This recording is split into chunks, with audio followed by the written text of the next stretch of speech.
Menurut saya kok yang pertama jangan stres ya Mas. Jangan stres gitu. Mudah diucapkan, susah diamalkan. Tapi kita sama-sama harus selalu bahagia. Yang senang nyanyi, bernyanyilah. Yang senang ngaji, ngajilah.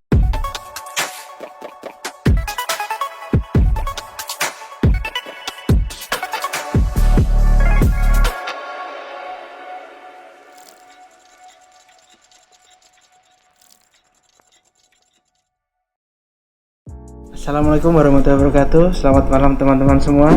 Malam ini kita kedatangan tamu yang sangat spesial. Beliau adalah pakar di bidang COVID, HIV, dan lain-lain. Mari kita sambut tamu kita malam ini, Dr. Muklis Ausofro, spesialis penyakit dalam, konsultan penyakit tropik infeksi. Selamat malam dokter. Oke, selamat malam Dokter Dedi.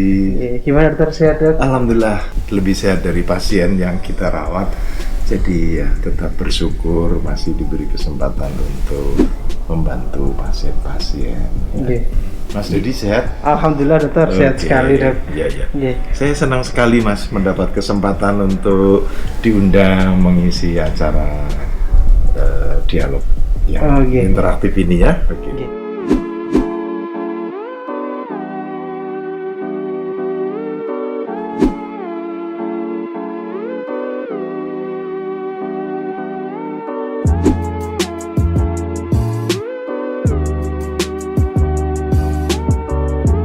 Alhamdulillah kita berdua sudah swab antigen. Alhamdulillah hasilnya negatif. Jadi protokol kesehatan tetap dilakukan. Swab antigen, bahkan saya swab PCR loh Mas. Oh, swab PCR gitu. Karena diberi kesempatan. Alhamdulillah negatif, saya juga negatif.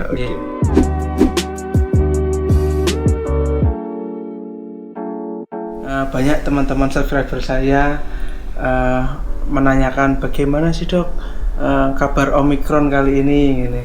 Karena kan saat ini memang lagi booming-boomingnya virus varian Omikron dari COVID-19 dok. Yang kita mau tanyakan dok terkait Omikron ini, apa sih dok bedanya varian ini dibanding varian-varian terdahulu ini dok? Iya, jadi Omikron itu ciptaan Allah ya. Ini merupakan varian baru dari COVID-19, yaitu varian B11529. Varian ini diberi nama Omikron dan memiliki sedikitnya tuh sebetulnya sampai 30 substitusi Mas, atau perubahan asam amino, 3 delesi dan 1 insersi kecil ini. Biokimianya seperti itu. Adanya mutasi pada varian ini itu akan mempengaruhi tes diagnostik Mas.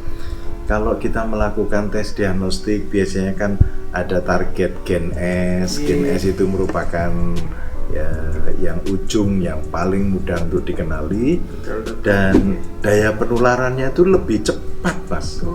Sehingga kalau ada satu yang kena Omikron biasanya satu rumah tuh kena semua. Satu kena Omikron, satu kelas tempat belajar kena semua. Satu kena Omikron di satu tempat kerja kena semua. Jadi daya penularannya tuh lebih cepat. Dan dia punya daya netralisasi antibodi dari pasien itu menjadi menurun. Padahal kan tubuh kita punya sistem imun yang bagus. Kalau ada virus masuk dinetralkan dengan antibodi kita. Nah khusus untuk Omikron ini kok bisa mempengaruhi antibodi kita jadi tidak begitu mengenali gitu loh Mas. Luar biasa ya. Jadi melalui penelitian di in silico berupa docking study itu ada perubahan pada reseptor binding dominan varian Omikron. Ini yang menyebabkan peningkatan afinitas dari SARS-CoV terhadap reseptor S2 yang dimiliki oleh kita menjadi berubah. Itu yang menyebabkan jadi memang sekali menular. Mutasinya banyak dok ya, ada 30 mutasi subtipenya tadi dok ya. Iya Mas ya.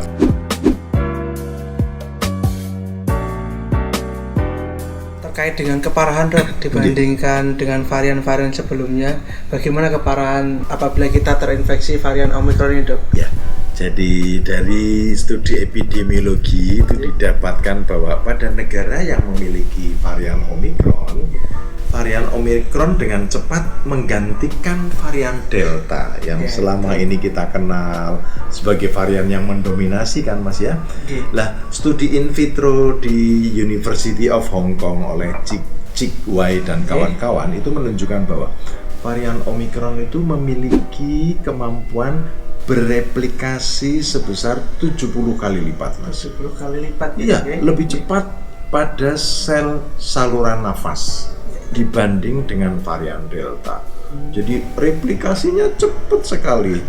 Hal ini menunjukkan bahwa varian Omicron itu memang lebih menular sekali lagi dibandingkan varian sebelumnya. Meskipun seberapa besar derajat penularan Omicron itu lebih rendah dibanding dengan varian lain masih perlu diteliti lebih lanjut. Nah, varian Omicron itu menjadi varian yang perlu diwaspadai, Thomas. Karena apa? Karena memiliki jumlah kembali mutasi yang tinggi, termasuk pada protein spike S tadi, dan berpotensi memiliki kemampuan untuk menghindari sistem imun yang lebih baik. Dan laju penularannya sekali lagi lebih tinggi. Varian Omicron memiliki lebih dari 30 mutasi yang menyebabkan perubahan pada sekuens asam amino protein spike. Terdapat 3 hal penting dari Omicron ini yang perlu kita cermati. Apa yang perlu kita cermati itu apa? Yaitu varian Omicron laju penularannya bagaimana, tingkat keparahan penyakit yang ditimbulkan bagaimana, dan tata laksana yang diperlukan bagaimana, serta efektivitas vaksin yang ada bagaimana, ini perlu diteliti lebih lanjut. Berarti memang Omicron ini dibandingkan dengan varian sebelumnya memang 70 kali lipat lebih menular ya Dok ya, dibandingkan varian Delta.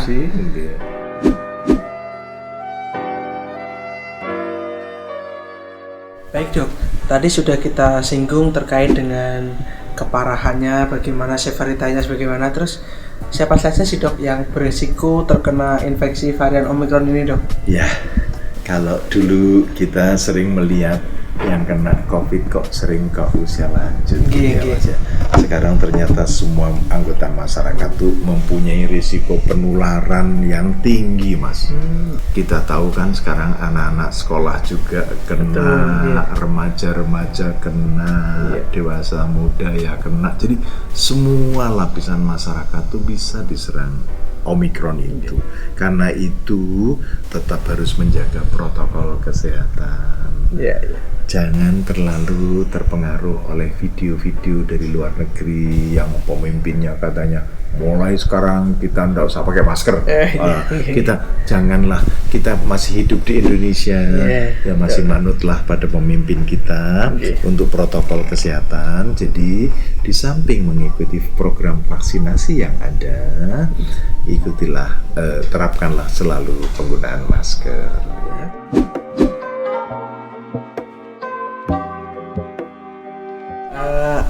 Terus apabila kita terinfeksi varian Omicron ini Dok, apa yang harus kita lakukan Dok? Iya. Kan banyak yang menanyakan, kita harus lakukan apa sih kalau kita terinfeksi? Betul, apa cuman kaget saja, kok positif gitu kan. Pasien yang terkonfirmasi COVID Omicron itu diharap pertama jangan panik. Itu panik, yang susah Mas. Ya, betul. Rata-rata kan kita panik ya. Piye iki kok ujuk-ujuken ya. Dan tetaplah menjaga protokol kesehatan dengan segera ke pusat pelayanan kesehatan terdekat. Untuk apa? Untuk dilakukan pemeriksaan lebih dulu, sekaligus untuk edukasi guna mencegah penularan lebih lanjut. Kalau misalnya kita tanpa gejala, kondisi ini merupakan kondisi paling ringan. Pasien tidak ditemukan gejala apa-apa, maka penanganannya akan berbeda dengan kalau ada gejala. Yang gejala ringan misalnya, pasien disebut gejala ringan itu bagaimana? Kalau pasien dengan gejala tanpa ada bukti pneumonia virus atau tanpa hipoksia, kekurangan oksigen. Tanpa kurang oksigen ya Dok. Gejala yang muncul biasanya demam, batuk, fatigue, lungkrah gitu, anoreksia. Anoreksi itu artinya susah Nafsu makan ya, makan nafsu makan menurun. turun, Iya. napas pendek, mialgia, nyeri-nyeri otot semuanya. Kami merasakan itu kemarin, ya ampun. Gejalanya sih tidak spesifik seperti ada yang lain lagi, misalnya sakit tenggorok, terus hidung tersumbat. Ini yang masuk gejala ringan, sakit kepala, kadang diare, mual dan muntah karena ada peradangan di daerah usus dan lambung. Terus masih ada sih sebagian yang kesulitan menghirup, ada anosmia. Sebagian masih ada yang kehilangan pengecapan, walaupun ini terutama pada kelompok delta. Kalau yang pada kelompok omikron biasanya tidak begitu muncul. Nah, gejala pernafasan juga sering dilaporkan, terutama pada usia tua atau pasien yang imunokompromis karena ada penurunan gangguan sistem imun ya, apakah itu HIV atau SLE lupus atau kanker yang sedang kemoterapi. Itu kelompok imunokompromis itu biasanya mudah sekali muncul gejala yang tidak khas, misalnya vertigo, hanya ngeluh keras saja, tapi sebagian kalau pada usia lanjut malah justru tiba-tiba penurunan kesadaran, kok tidur susah dibangunkan gitu.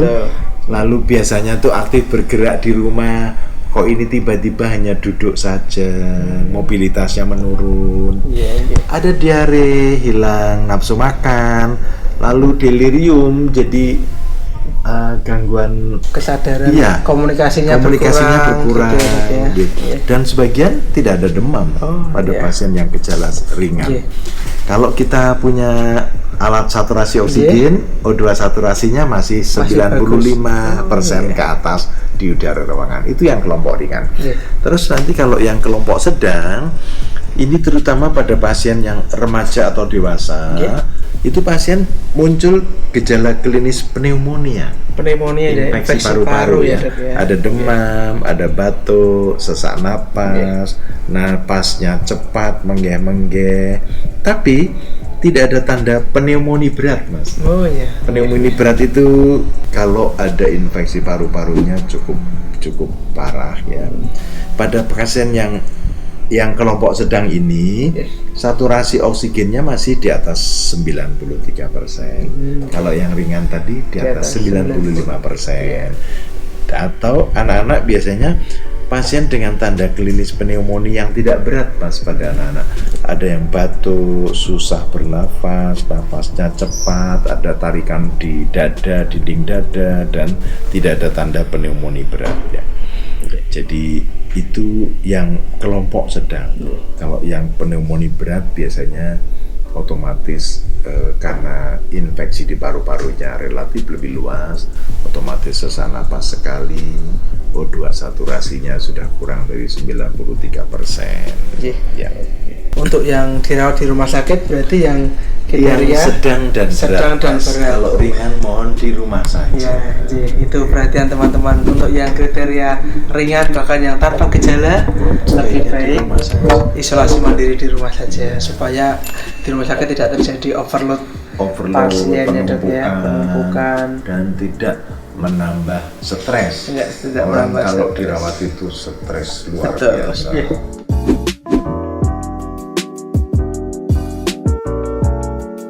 Sangat jelas sekali tadi penjelasan dari Dr. Muklis. Kita lanjut lagi ya, Dok, ya, untuk pertanyaan selanjutnya. Tadi saya sudah share banyak pertanyaan di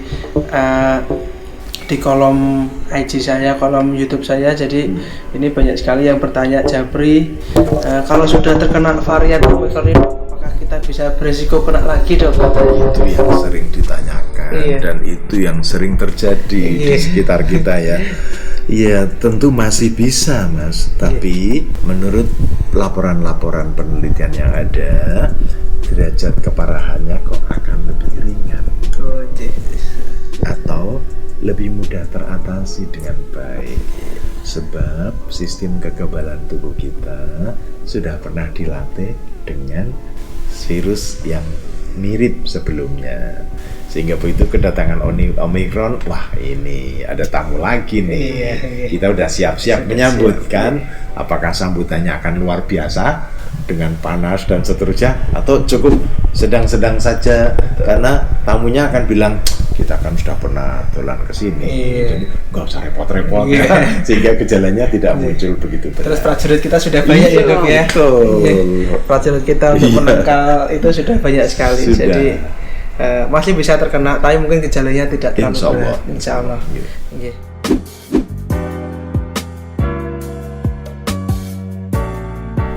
Kemudian terkait dengan program pemerintah yaitu vaksinasi Dok.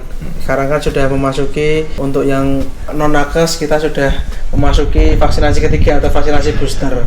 Kira-kira seberapa efektifkah atau seberapa pentingkah vaksinasi booster itu bagi kita semua Dok untuk menghadapi pandemi ini Dok?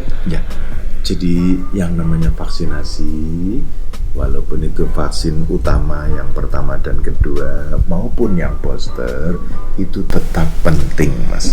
Karena seperti yang kita pahami kan, varian Omicron itu kan memiliki daya neutralisasi antibodi yang bagus sekali Mas, sehingga sampai bisa menetralkan upaya sistem imun kita kan, karena perubahan di rangkaian rantai protein SRBD tadi Mas, sehingga sebagai upaya untuk meningkatkan kemampuan antibodi tubuh kita sangat diperlukan tetap Mas, vaksinasi ulangan itu Mas. Memang ada yang menanyakan idealnya berapa bulan sih vaksinasi ulangan itu. Penelitian sedang berlangsung. Penelitian yang sebelumnya sebaiknya 6 bulan dilakukan ulangan. Ada yang kalau mau 1 tahun belum sampai penelitian itu. Lalu ada penelitian berikutnya 3 bulan sebaiknya divaksin ulang. Sehingga sebagian negara di Eropa sampai mengulangi setiap 3 bulan dan ditanggung oleh pemerintah karena penduduknya tidak banyak. Nah, kalau di Indonesia Mas ya 250 juta untuk mencapai vaksin yang kedua sekian persen aja kita masih harus kerja keras ya. Sehingga untuk vaksin yang ketiga apakah harus 3 bulan atau 6 bulan udah mengikuti ketersediaan dari pemerintah.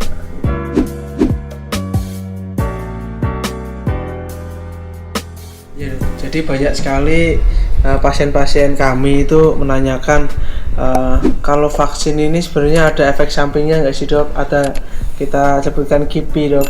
KIPI itu apa sih Dok? Biar dijelaskan ke teman-teman semua biar mereka tidak takut lagi untuk vaksin. Ya.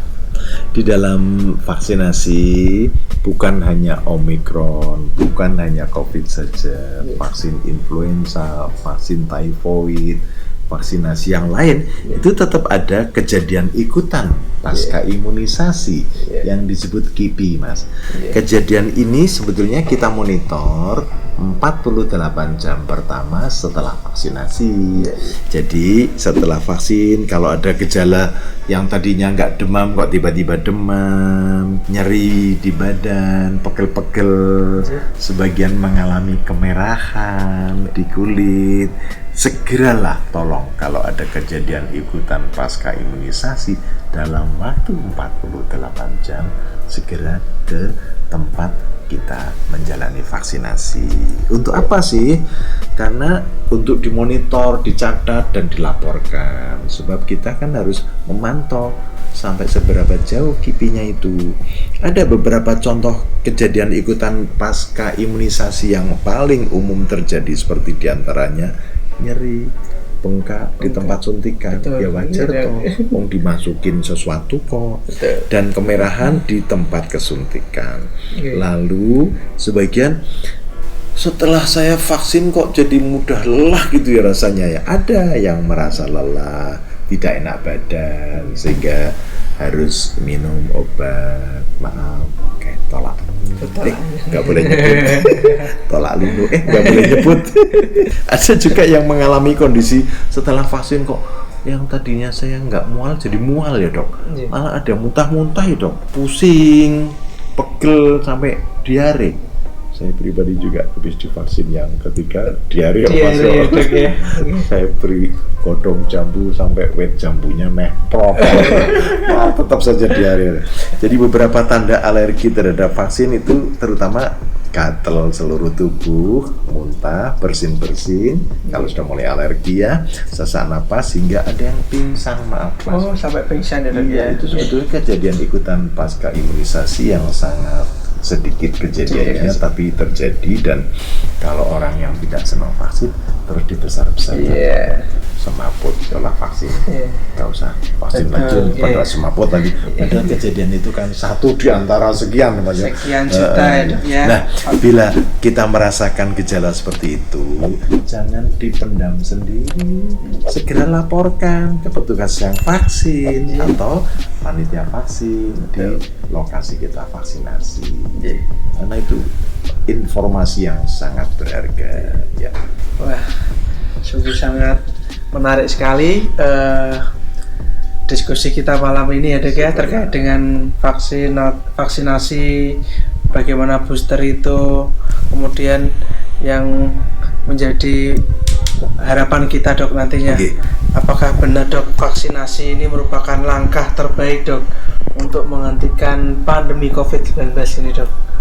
Langkah terbaik menghentikan pandemi COVID sebetulnya tidak semata-mata vaksinasi Mas. Harus ada upaya yang bersamaan. Vaksinasi dijalankan, tapi penerapan protokol kesehatan secara ketat juga harus dilakukan. Karena sebagian di antara kita setelah vaksinasi, hore, saya udah vaksin, sudah bisa jalan lagi, tanpa jarak lagi, bisa lepas masker, boten. Itu paralel seperti rel kereta api. Vaksinasi jalan, protokol kesehatan. Rel kereta api kalau cuma satu tok kan nggak bisa. Itu nggak bisa disatukan, tapi diluruskan, jalan bersama. Itu jadi yang terbaik dua-duanya itu, karena vaksinasi atau imunisasi kan bertujuan membuat sistem kekebalan tubuh seseorang sangat individual kan, mampu mengenali dengan cepat melawan virus penyebab infeksi tadi. Nah, tujuan yang ingin dicapai dengan pemberian vaksin COVID sekali lagi menurunkan angka kesakitan dan kematian akibat virus ini. Selain itu, vaksinasi bertujuan mendorong terbentuknya herd immunity atau kekebalan kelompok. Jadi sangat penting Mas, di samping individu terlindungi, kelompok juga terlindungi. Karena di dalam satu daerah Mas, kalau sebagian besar bisa terimunisasi dengan baik, kalau ada 1, 2, 3 orang kena COVID, tidak mudah menyebar ke sekitarnya. Jadi kita sangat membutuhkan vaksinasi, tapi sekali lagi itu bukan satu-satunya, harus dibarengi dengan protokol kesehatan yang baik ya. Dan sudah sangat hafal kan protokol itu apa? Ya, betul dok.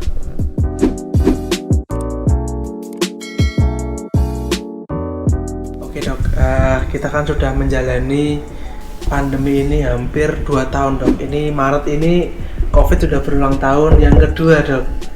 Harapannya apakah pandemi COVID-19 ini dengan vaksinasi yang baik dan protokol kesehatan yang maksimal, apakah bisa kita berharap pandemi ini akan menjadi suatu endemi? Bagaimana dokter? Harapan itu tetap ada, tapi kenyataannya yang kita tidak tahu Mas. Sebab banyak faktor sih ya Mas yang berperan ya Mas. Kalau kita melihat segitiga epidemiologi kan selalu agennya dalam hal ini virusnya bagaimana, lingkungannya bagaimana, terus host individu. Ini yang harus kita garap satu persatu. Kalau yang untuk virus itu sudah wilayahnya Allah Mas. Dia akan bermutasi berapa kali, kita nggak bisa ngerem toh Mas. Kalau virus ya. Tapi lingkungan kita bisa usahakan secara bersama-sama. Kalau semuanya melakukan protokol kesehatan dengan ketat dan kompak, insya Allah lingkungan kita masih bisa kelola dengan baik. Nah yang individu ini Mas, kita sangat berharap dari adanya pandemi COVID ini bisa berakhir, mengurangi kematian kalau individunya semakin sehat. Kami merasa adanya COVID itu mengingatkan kita tidak memikirkan hanya penyakit menularnya saja. Banyak kan kematian-kematian yang justru karena komorbid, Mas. Betul, gitu. Selama ini penyakit tidak menular kadang-kadang tidak terlalu diperhatikan baik oleh kita maupun oleh keluarga kita. Diabetes mellitus bisakah terkendali dengan baik? Hipertensi, penyakit jantung, kegemukan, bisakah direm dengan baik? Kalau penyakit tidak menular ini tidak diperhatikan dengan baik, agak sulit, Mas. Virusnya kita nggak bisa mengendalikan, lingkungan bisa, tapi diri pribadi individu ini sistem imunnya dipengaruhi oleh masing-masing. Kematian-kematian yang ada di rumah sakit sebagian besar kok karena diabetesnya tidak terkontrol, hipertensinya tidak terkontrol, penyakit jantungnya tidak terkontrol, penyakit ginjal kroniknya juga tidak terkontrol. Jadi monggo kita akan bisa memasuki endemi kalau ketiga komponen utama itu, individu yang disehatkan, lingkungan yang dikendalikan, dan virus yang kita hanya nyuwun pada Allah, jangan semakin ganas, jangan semakin gitu. bermutasi lebih ganas ada lagi. harapan, Mas, kalau tiga-tiganya itu kita rengkuyung bersama. Kalau virus hanya kita bisa doakan kan, Mas, ya. Mudah-mudahan Gusti Allah tidak menciptakan yang lebih parah lagi. Kalau kita semakin dekat dengan Allah.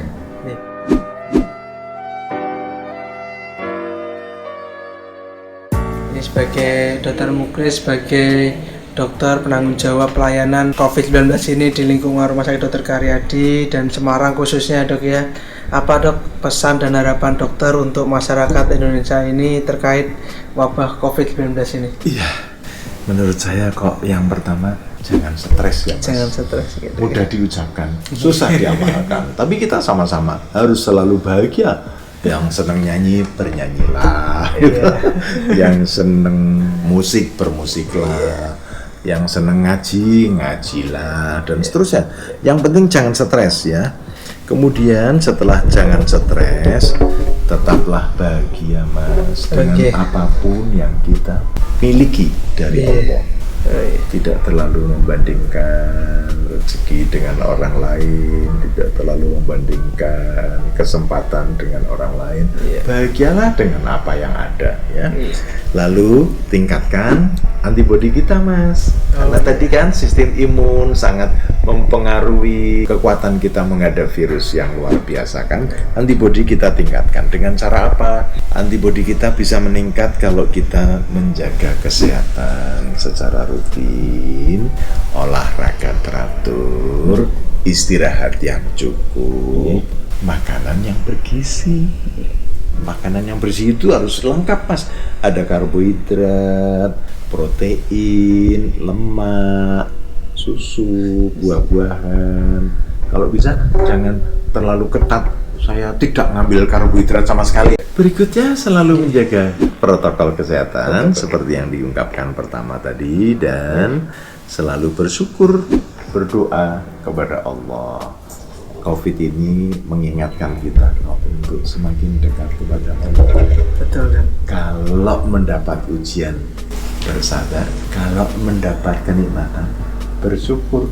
Loh, enak sekali toh. Wong kita itu hidupnya itu cuman diuji, lulus, diuji, lulus gitu. Ujian apapun toh, Allah selalu menguji kita kan, Mas. Bagi yang pelajar ya ujiannya belajar terus. Kalau yang pekerja ya ujiannya bagaimana pekerjaan itu numpuk bisa dikerjakan dengan baik. Jadi selalulah bersabar dan bersyukur serta mendekatkan diri kepada Allah. Sungguh sangat menarik sekali, Dok, diskusi kita malam ini, dari bagaimana mengenal Omikron dan bagaimana harapan kita ke depannya terkait dengan wabah COVID-19 ini. Sungguh saya sangat terbuka sekali wawasannya, ilmu pengetahuan kita, teman-teman semua. Beliau ini juga aktif juga di YouTube, teman-teman. Kalau teman-teman semua ingin melihat karya-karya suara-suara emas beliau, ada di YouTube Dr. Muklis A.U. Sofro. Dr. Muklis A.U. Sofro. Di situ banyak sekali karya-karya emas beliau. Seperti tadi pesan beliau, jangan stres. Kalau memang senang bernyanyi, bernyanyilah. Beliau banyak menelurkan karya-karya suara emas di YouTube ini. Kalau teman-teman pengen menyaksikan, ada linknya di sini ya, nanti ada di sini.